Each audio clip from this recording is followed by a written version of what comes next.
Do you think that destroying affordable housing and throwing the structures in landfills is a good idea? No? Then you're going to want to watch this video because that's what's happening right now. In this video, I'm going to talk about urban sprawl, and I'll put this in bold letters at the very beginning. I am not saying that urban sprawl is good, but I am saying it can be necessary in some cases. And I'm going to talk about something that everyone else seems to miss in other videos on urban sprawl: cost. Because the cost of housing is kind of important these days. And as another disclaimer, I am not trying to advocate the clear cutting of all forests and the displacement of wildlife. The point of this video is to talk about the implications of strict anti-urban sprawl policies with a growing population. Because I find that sometimes people get so supportive of a cause that they'll put down anyone else that goes against that cause, even if that other person has some fair points to say. You could even think of urban sprawl as a necessary evil if you'd like. First, what is urban sprawl? Well, Wikipedia defines it as the spreading of urban development, such as houses, dense multifamily apartments, office buildings, and shopping centers on undeveloped land near a more or less densely populated city. So what this implies is that if you had a home shortage due to a population boom, the only way to build more housing would be to tear down something existing to build more homes in greater density. This is to avoid the sprawling. So here are 5 reasons in ascending order of importance of why anti-urban sprawl policies can be bad. Number 5, it leaves you with a worse environment to live in. When you prohibit urban sprawl, this will by definition lead to greater density if you have a growing population. And with more people in a fixed area, you'll have more traffic and thus more noise and emission pollution in the immediate area. Now, greater density can be achieved successfully with non-interruptible mass transit, like subway systems and LRTs, but that's often deemed too expensive and then just ignored. This just means more vehicles are going to clog up the existing streets. But aside from that, crime rates will go up in the area. Because when you have greater density, you can even have lower crime rates per capita. But due to the condensed population, there's a greater likelihood that a crime will be committed in your area. That's why when you look at crime maps like this, you'll notice that the amount of incidents are concentrated in the areas that are more dense, which could make people in the area feel unsafe. Also, for people with families, having private outdoor play space is often a priority for their kids. Even the government says that children need a certain amount of private outdoor play space. This is taken from daycare regulations for the healthy development of children.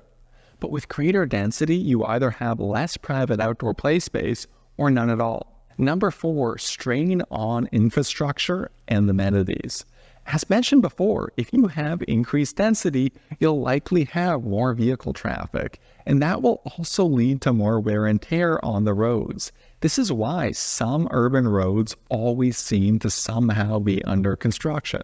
But aside from the roads, to accommodate that density, you need to ensure that you have the capacity for water, sewer, and electricity.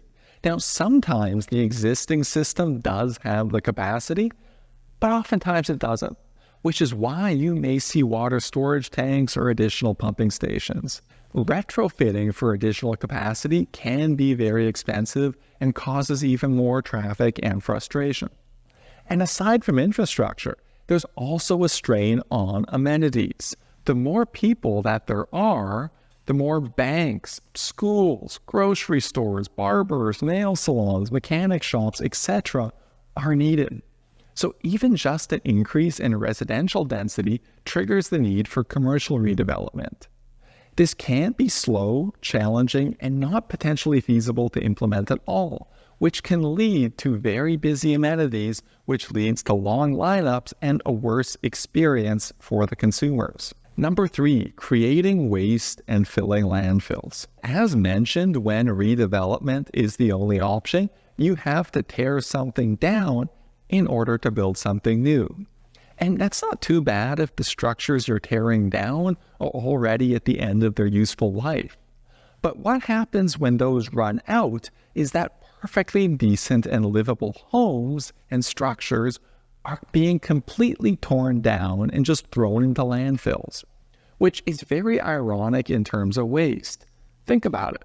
When we have such a shortage of housing, we're also throwing homes into the trash just to use the land.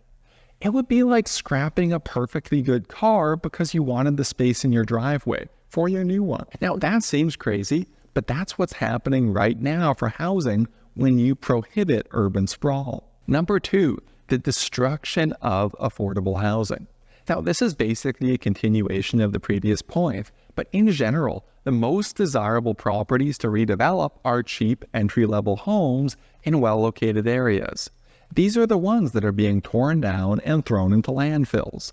But it's the fact that these are cheap, depreciated, and entry-level are what made them affordable to buy or rent in the first place. By definition, you can't build depreciated new construction. So these affordable homes were irreplaceable, but they were torn down in favor of creating new construction, which by its nature is likely going to be unaffordable by the CMHC's definition of affordability. That's just because new construction is too expensive. Now, this is Joseph Howe and Bayer's a few years ago. These would have been affordable units, but fast forward to today, and we have this.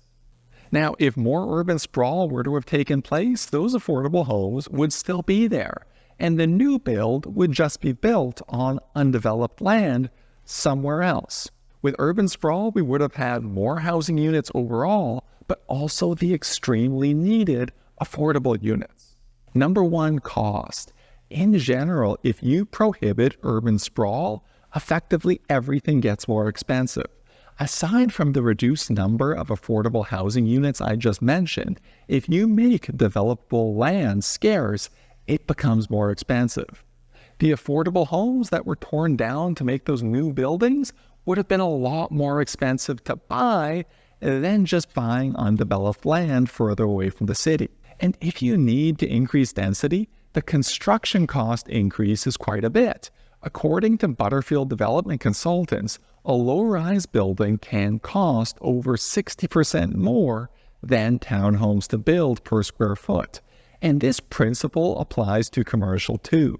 If commercial buildings become more expensive, then their tenants' rents go up, and they have to pass the costs along to the consumer. It's a trickle-down effect. This could be for groceries, restaurants, barbers, or retail shops. This is also what causes local smaller businesses to shut down due to high rents, only to be replaced with corporate chains who can afford those higher rents. And as the population continues to grow, land becomes even more in demand, more expensive, and less affordable. In conclusion, prohibiting urban sprawl is great for protecting the environment, aside from throwing homes in landfills, but it comes at a cost. The point of this video isn't to encourage people to tear down as many trees as possible to pave everything, but rather to educate people who are staunchly anti-urban sprawl that if you want affordable housing with a growing population, you must be willing to accept urban sprawl to some degree. Again, consider it a necessary evil. And if you're still against urban sprawl, then a top priority should be to advocate against population growth. You can think of it this way. You can prohibit urban sprawl, have affordable housing and quality of life, and population growth. But you can only have 2 at once in the real world. So pick 2. And for people who have gotten to this part of the video, if you live in a city that limits urban sprawl yet has a growing population, how are home prices? How are rents? How are the prices of goods and services? How is traffic? How are noise and crime? How are the lineups in stores? Please let me know in the comments. And if you're interested in buying or selling, feel free to contact me. My contact information is in the description. Goodbye.